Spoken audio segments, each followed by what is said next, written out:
Meus irmãos, a paz do Senhor, estamos iniciando mais uma escola bíblica dominical do discipulado cristão. Estamos no ciclo 4, a lição de número 4. O tema da lição de hoje é desviando-se da cólera e do homicídio. Aqui Jesus ainda ensinando seus discípulos como viver no dia a dia, como desviar da ira, como não magoar o seu próximo. E ele vai mais além e fala a respeito dos mandamentos. O mandamento não matarás, né? Na lição passada nós vimos que algumas pessoas vendo Jesus falar ali, imaginou que ele não iria cumprir a lei. Mas Jesus mostra que ele, além de cumprir, ele aprofundava mais a lei. Porque a lei dizia não matarás. E Jesus vem ensinando o quê? Que além de não matar fisicamente, você também teria que vigiar nas suas palavras, porque você poderia matar uma pessoa, né, deixando ela entristecida, deixando ela desanimada. Então, ele veio observando toda a lei e aprofundando ainda mais nesta lei. O texto bíblico base para essa lição está em Mateus 5, 21 a 26, que diz assim: ouvistes que foi dito aos antigos, não matarás, mas qualquer que matar será réu de juízo. Eu, porém, vos digo que qualquer que sem motivo se encolerizar contra seu irmão, será réu de juízo. E qualquer que chamar a seu irmão de raca, será réu no sinédrio. E qualquer que lhe chamar de louco, será réu do fogo do inferno. Portanto, se trouxeres a tua oferta ao altar, e aí te lembrares de que teu irmão tem alguma coisa contra ti, deixa ali diante do altar a tua oferta, e vai reconciliar-te primeiro com teu irmão, e depois vem e apresenta a tua oferta. Concilia-te depressa com o teu adversário, enquanto estás no caminho com ele, para que não aconteça que o adversário te entregue ao juiz, e o juiz te entregue ao oficial, e te encerre na prisão. Em verdade te digo que de maneira nenhuma sairás dali, enquanto não pagares o último cêntimo.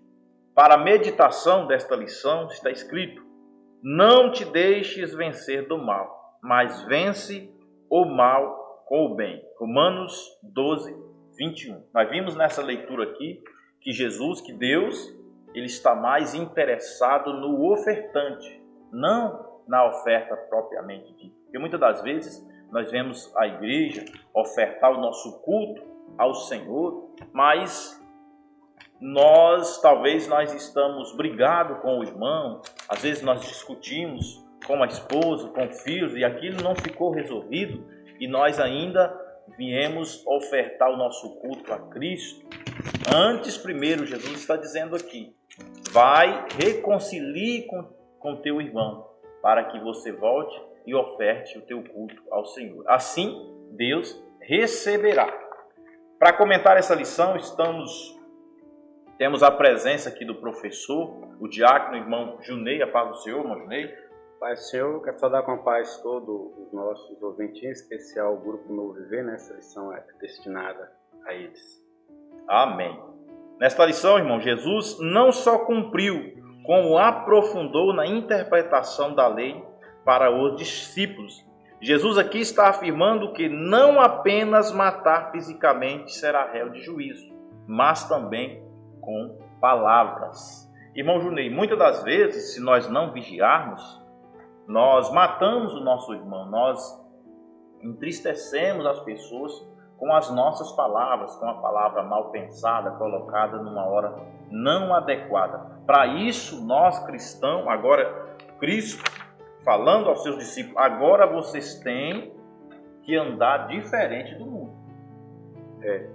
Inclusive é quando o título aí fala da cólera, né? A cólera no português, o sentido da palavra é sentimento de violência, oposição contra o que molestou ou que prejudicou, né? Quer dizer, a ira. Quando Jesus fala não matarás, antes de matar alguém, sempre se tem um motivo. E às vezes o motivo foi a ira. A pessoa se polarizou contra a pessoa de tal forma que se não formasse primeiro isso no pensamento, não tinha virado a prática, né? O não matar, Jesus falou, ele vem agora trazer uma nova reflexão da lei, né? Porque para os judeus ele teria que matar, ainda ter as testemunhas para ser julgado. Ele falou assim, olha, não matarás, porque se matar, vai ser réu de juízo, vai ser preso, então vai ser condenado. Mas, e antes de matar, tem o pensamento do matar, está na mente. E aí não tem punição. A punição tem só depois que matar. Eles vêm ampliar essa lei, para que nós possamos ver que antes do ato acontecido, primeiro isso é formulado em nosso pensamento, né? Então essa seja de meditação para nós, né? Muitas das coisas são formadas na mente, até a guerra. A guerra entre nações, elas é montada no campo da mente e depois concretizado. Se conseguimos resolver antes da ação, né, então o prejuízo será bem menor. Verdade. A ira pode se tornar algo muito mal e imensamente destrutivo quando ela ultrapassa alguns limites estabelecidos por Jesus no Sermão da Montanha. Jesus deixa bem claro a eles que quem se encolariza com seu irmão, sem motivo, que o irmão Junei acabou de dizer, humilhando-o, agindo com rancor, é tão pecador diante de Deus quanto aquele que assassina outra pessoa. Então, Jesus, ele além de cumprir esse mandamento aqui, específico nessa leitura, não matarás, ele aprofunda. É o que o irmão Junei diz. Antes de você concretizar algo, aquilo já iniciou na sua mente, você já planejou tudo, aí você comete. Então, o pecado, ele inicia do planejamento da mente. É isso que Jesus, nesta lição, está nos ensinando a vigiar, desviar-se da cólera. Ninguém está livre de ser afrontado, ninguém está livre de sofrer alguma afronta dos nossos irmãos, do nosso próprio inimigo. Agora, tem como a gente lidar com essa situação agora que nós vivemos em uma vida diante de Deus. Nós, com a sabedoria que Deus nos deu e nos dará sempre, nós temos condição de desviar dessa ira que às vezes momentânea vem sobre a nossa vida, mas nós agora sabiamente vamos saber controlar isso e ainda apaziguar a situação. O primeiro tópico desta lição está dizendo: o Evangelho não é antinomianista. Ouvistes que foi dito, eu, porém, vos digo. Como vimos na lição passada, diferentemente do que os ouvintes de Jesus pensaram dele quando começaram a ouvir o Sermão da Montanha, ele não viera destruir a lei ou abrogá-la. Quem ouvia Jesus dizendo de primeira mão, imaginou que ele veio para destruir a lei. Mas nós estamos aprendendo desde a primeira lição que não foi isso que aconteceu, e que Jesus veio pregar a lei e vivê-la e aprofundá-la, porque ele diz para os discípulos que se a lei dos discípulos não excedesse aquela lei, né, que era ali pregada naquela época, eles não alcançariam o reino dos céus. Então Jesus, ele vem dizendo que tudo que ele veio pregar excede ainda mais o que a lei estava dizendo. Mas ele não veio destruir, mas completá-la, aprofundá-la, levar a compreensão dos mandamentos a outro nível. Em nenhum momento, ao citar esses 6 exemplos concretos de justiça mais elevada, Jesus anula as ordenanças morais da lei, mas ao contrário, aumenta as exigências relacionadas a essa ordenança. Nós vamos ver mais na frente, irmão Junei, a respeito da graça. Mas falando sobre que Jesus ele veio dar uma interpretação mais aprofundada da lei, ele aumenta as exigências ao cristão. Às vezes nós podemos comer, não, agora nós estamos vivendo na graça. mas pelo contrário, ele aumenta ainda, ele exige mais de nós que sejamos melhores do que aqueles, né, que não conhecem a Cristo. Nós vê aqui na palavra de Deus, como fica claro, né, que o tópico 1 meu título fala, o Evangelho não é o antinomianista. Então o Evangelho, ele é as boas novas de salvação. O Evangelho é Cristo, né? O Evangelho é Cristo. O antinomianista, ele já estava entre o povo. Jesus, quando ele ensinava, então aqui para ficar mais fácil aqui no ponto 1, eles ainda teriam que colocar mais o legalista, que também estava entre os povos. Então Jesus trouxe uma nova versão, quando ele diga, eu porém vos diz os antigos. Quem são os antigos? Mateus capítulo 15, versículo 6, aqui até o 9, vai falar desses antigos. Assim validaste pela vossa tradição o mandamento de Deus. Eram as pessoas, os rabinos, que fazia a interpretação da lei. Nós tínhamos uma classe de fariseus que era zeloso pela lei, eles morriam pela lei, matava pela lei, igual Paulo fazia, era seguro no zelo pela lei. E nós tínhamos entre os fariseus pessoas também que usavam a lei, fazia talmudes, né, livros, rolos na época, né, com interpretação dessas leis, favorecendo a si próprio. E fazendo isso para favorecer a si próprio, eles invalidavam a lei de Deus. E Jesus vinha já debatendo. No versículo 7, ele chega a falar assim, hipócritas, bem profetizou Isaías a vosso respeito, dizendo, este povo honra-me com os seus lábios, mas o coração está longe de mim. Mas em vão me adora, ensinando doutrinas que são preceito de homens. Homens que pegavam a lei que era boa e perfeita e abria brechas ali, interpretação para si próprio. E Jesus ele vem rebatendo isso aí. Aí nós ficamos agora com o Evangelho de Jesus Cristo, né, com a lei toda cumprida por ele, e o antinomianista, que ele vem ao longo dos tempos, né? E vem e continua. Então Jesus vem dizendo assim, ó, viste o que foi dito? Vocês viram o que foi disso? Aquilo que a tradição está dizendo para vocês. Mas eu, porém, vos digo. Aí ele vem mostrar agora o espírito da lei, né? Não adulterarás. Mas ninguém adultera sem antes formar um pensamento. No campo da mente, o pecado já está. Ele já tem que ser rebatido, já tem que ser combatido, né? Jesus vem mostrar agora o espírito da lei. Algo que passava oculto, porque ela era usada, somos filhos de Abraão, então estamos salvos, né? O que João Batista, quando estava pregando, viu chegando à beira do Rio Jordão, quando ele batizava, os doutores da lei, né? Os chefes das religiões. E ele prega, falou que arrepender é batizado. Mas quando ele chega, ele fala, vós não. Vós tem que se arrepender e ainda produzir fruto digno. Só arrepender não vale para vocês. Vocês têm que arrepender e provar dignos frutos de arrependimento. Porque agora é uma nova fase, agora uma nova interpretação. Jesus mostra o espírito da lei agora, e agora começa no campo da mente, né? E essa é a lei que Cristo vem trazer, e até hoje nós vivemos com essa classe de gente antinomianista. Eles nem é legalista, mas também não vai ver a graça do Evangelho de Jesus Cristo. Aqui está dizendo que o antinomianismo é a negação da importância dos mandamentos divinos para a vida do cristão. Jesus ele não veio trazer uma nova lei. Jesus ele veio cumprir a lei e aplicá-la na prática, né? Que é o que eles não faziam. Aí eles, vendo Jesus falar, imaginou, não, ele vai destruir os povos ali, destruir a lei que nós vivemos, está aplicando a lei deles. Não, Jesus está ampliando o conhecimento, aprofundando na prática de como viver, de como não afligir o nosso irmão, né? E o antinomianismo, eles não davam muita importância aos mandamentos divinos para uma vida cristã.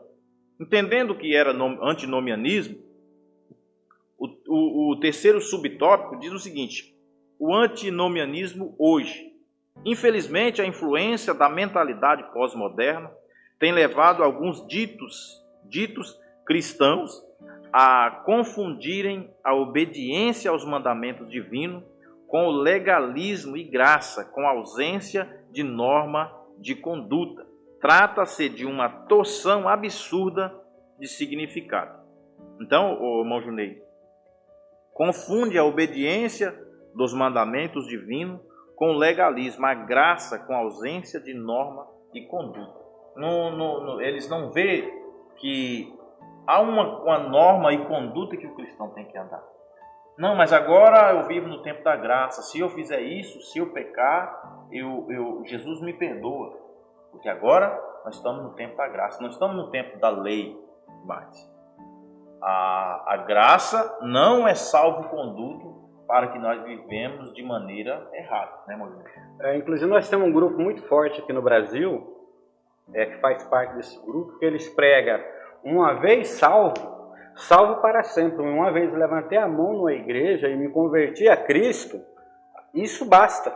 Isso basta para a minha salvação. Cristo jamais vai me lançar fora, porque Ele já morreu uma vez por mim. E não é dessa forma. Paulo ele deixou claro em Romanos 6, porque isso já é coisa antiga que já se fazia no passado. Então Paulo escreveu assim: que diremos, pois? Permaneceremos no pecado para que a graça seja mais abundante? De modo nenhum. Nós que estamos mortos para o pecado, como viveremos ainda nele? Então, já que fomos mortos para o pecado, temos uma vida reta com Cristo. Então, a gente vê que o Sermão da Montanha, ela é a nova constituinte do reino de Deus na terra, né? Jesus Cristo, ele faz essa nova interpretação. E na grande maioria de pessoas que levam essa vida, como que a graça, ela é abundante para pecarmos, e quanto mais pecados fizemos, mais seremos perdoados, não conhece o Sermão da Montanha. Porque Cristo foi enfático, que ele foi sério. A gente vê que o Sermão da Montanha, ele é agora o lado espiritual da lei. É trazer Cristo para dentro dos nossos corações, dentro para a nossa mente.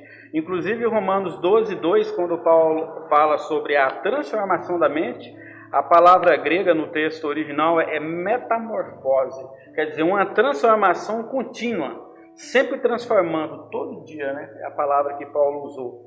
Aí na versão a gente interpreta que uma vez transformado não precisa mais ser trabalhado. A nossa vida precisa ser trabalhada a cada dia. Hoje, amanhã mais santo do que hoje, hoje mais santo do que ontem. Né? A nossa vida diária. Muitos vivem naquele versículo que diz que onde abundou o pecado, superabundou a graça. Então, imaginam que quanto mais eles pecarem, né, mais agraciados eles vão ser. É naquela de que é proibido proibir, pode fazer tudo, porque hoje nós vivemos no tempo da graça. Porém, o Novo Testamento está repleto de passagens que condenam contundentemente uma série de comportamentos. Tem comportamentos, irmão, que está explícitos no Novo Testamento, que é abominável aos olhos do Senhor. Então, nós temos que viver de acordo com a palavra de Deus. No quarto subtópico, irmãos, já vamos falar da lei e da graça. A graça de Deus não nos libera da obrigação de obedecer às leis morais do Criador. A graça não é uma licença para a desobediência, mas a porta que Deus nos abre para a possibilidade de vivermos uma vida santa diante dele. A nova aliança inclui mandamentos, determinações, ou seja, a lei moral. Então, irmãos, a graça não é uma licença para nós vivermos na desobediência, mas sim a graça é uma porta que Deus nos abre para uma possibilidade de vivermos uma vida santa diante dele. Essa possibilidade depende de nós, né, irmão? Eu escolho se eu quero viver dessa maneira sobre a graça de Deus, porque não posso imaginar que porque eu vivo no tempo da graça, eu tenho essa licença para ser desobediente. Inclusive o apóstolo João, né, João 14:15, ele diz: mas aquele, 14:15, se me amardes, obedecereis os meus mandamentos.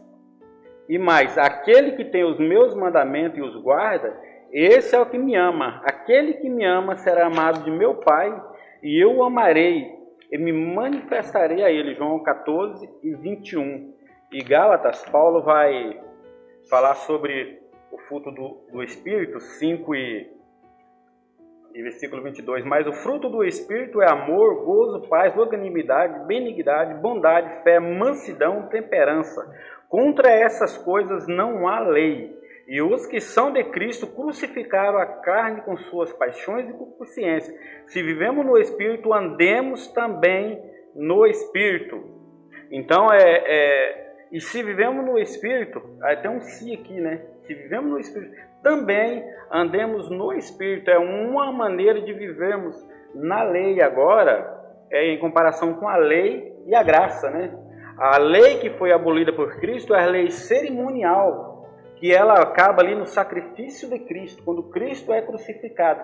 Mas as leis morais, ela faz parte para a nossa vida e explicada, né? Explanada, assim diz os antigos, porém eu vos digo, que a gente vai ler várias vezes aí no Sermão da Montanha. Os mandamentos de Deus devem ser vividos, mas não mais como um peso, que é como vivia na época da lei. Nós somos salvos para obedecer aos mandamentos divinos, mas somos salvos para vivermos segundo os mandamentos divinos.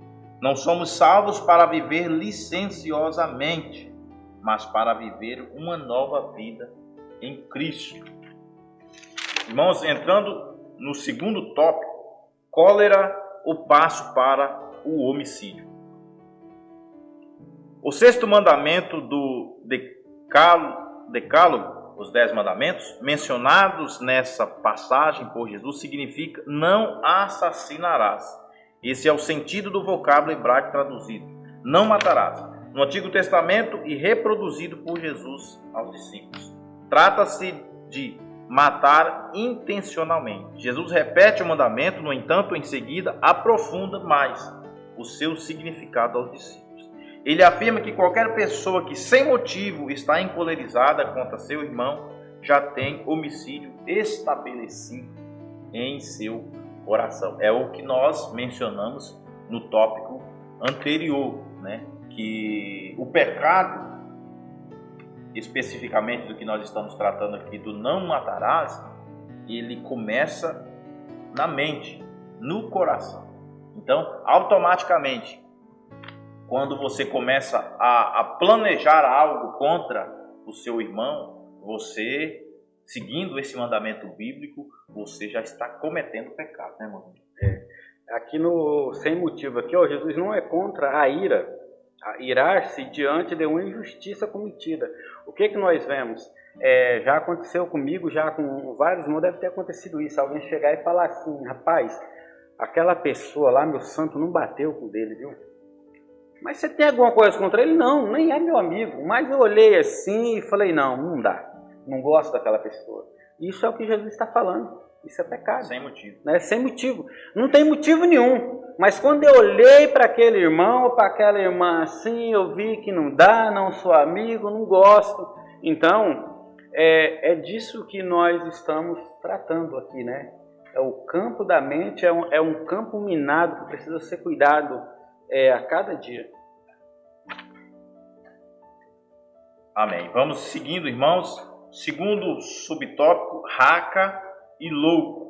As expressões raca e louco que aparecem no versículo 22 estavam entre as mais odiosas expressões usadas nos dias de Jesus para referir-se a alguém, sendo que a segunda expressão louco era considerada pior ainda, conforme o contexto religioso judaico daquela época. Raca era um insulto, uma zombaria, um desdém. É você desdenhar da pessoa, né? Você humilhar mesmo aquela pessoa. Louco também significa quase a mesma coisa. É você tratar o seu irmão, o seu próximo, com humilhar ele. Não tem nenhuma consideração pelo seu irmão. E nisso, Jesus está dizendo que você também será réu de juízo e ele dá profundo, no fogo do inferno.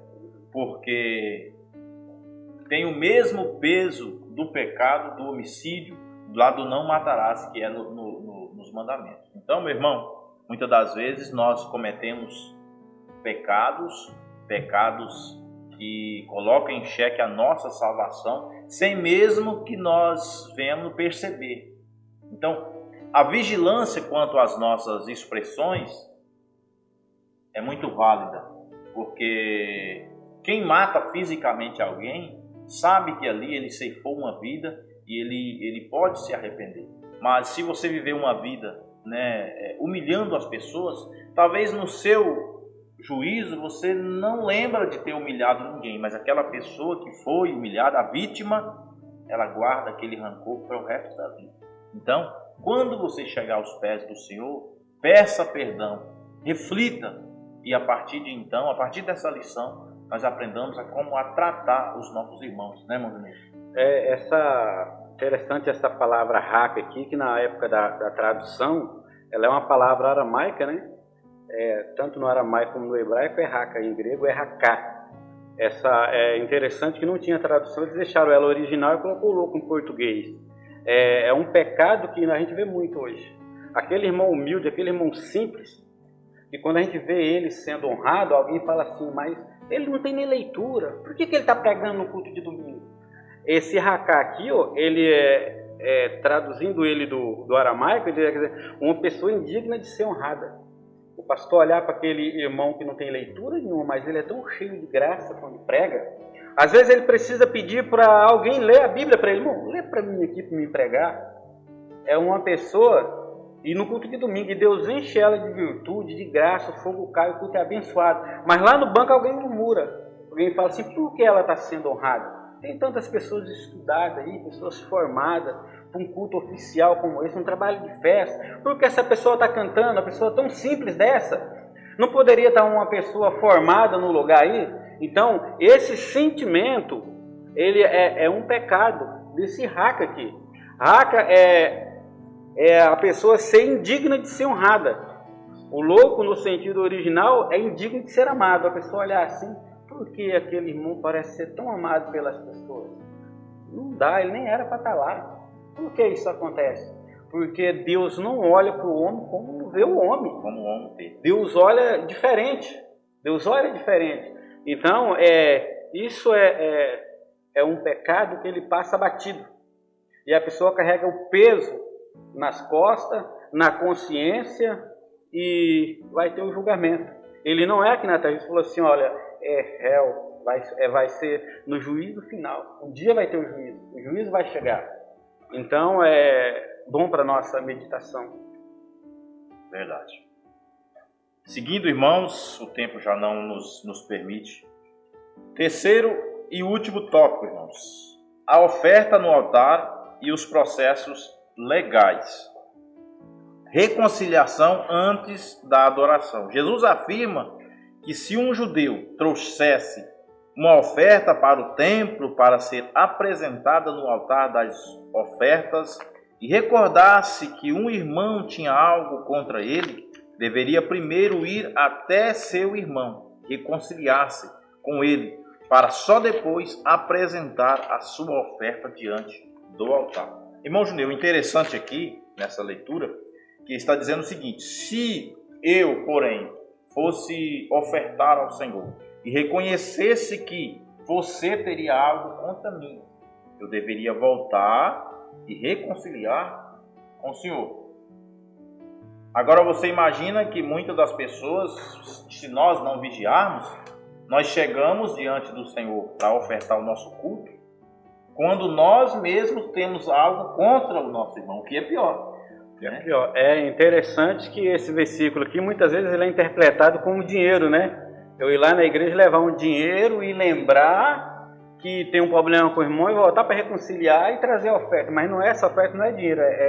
No original ela é culto mesmo. Culto. Mesmo que Cristo ele está ensinando aqui antes dele ser levado, né, ao sacrifício de Cristo ali, mas o judeu ele tinha essa maneira de cultuar, né, e ele levava aquela oferta em sacrifício, em louvor.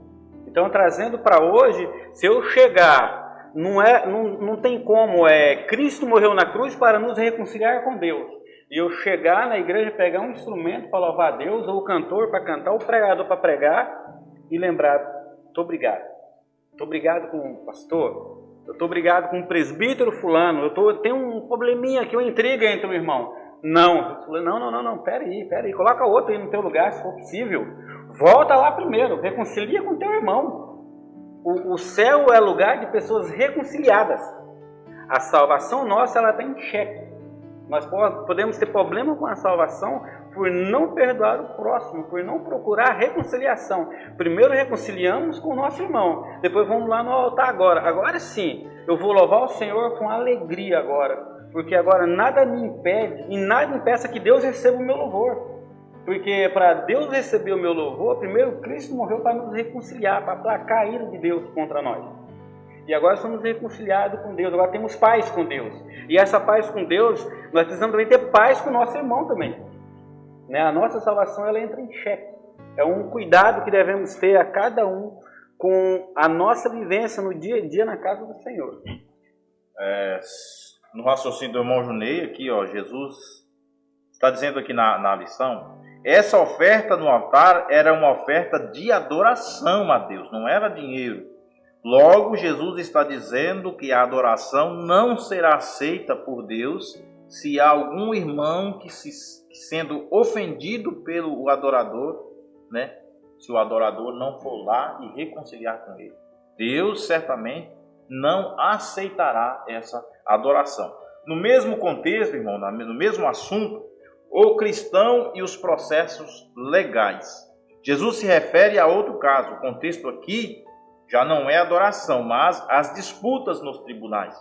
Ele declara que seus discípulos devem resolver suas eventuais desavenças entre si, para não que aconteça de um deles levar a questão às barras dos tribunais. Irmão Junei, a gente já está meio sem tempo, mas um aparato geral sobre esse assunto. Hoje, o que é mais comum, deveria acontecer somente lá com as pessoas do mundo. Mas o que é mais comum no meio do povo de Deus é um irmão em desavença com o outro levar o outro na justiça. Levar na justiça. O certo nós teríamos que tentar resolver entre nós, né? Jesus explica bem explicado, ele detalha, né? Ele detalha na palavra de Deus. Você tem um problema com teu irmão, procura ele primeiro, sozinho, só vocês dois, ninguém vai ficar sabendo.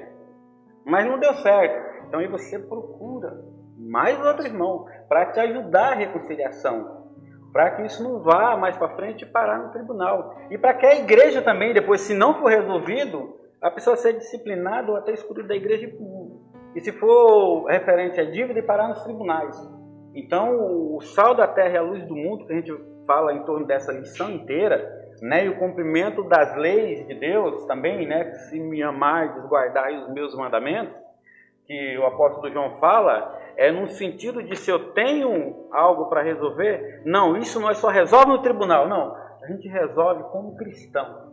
Como cristão, nós vamos sentar, conversar, achar a maneira mais fácil de resolver. Se acaso precisar, vamos atrás do pastor que vai nos orientar, para mostrar para o mundo que somos diferentes, né? E muitas das vezes essa disputa chega até o judicial sem que o próprio pastor da igreja saiba.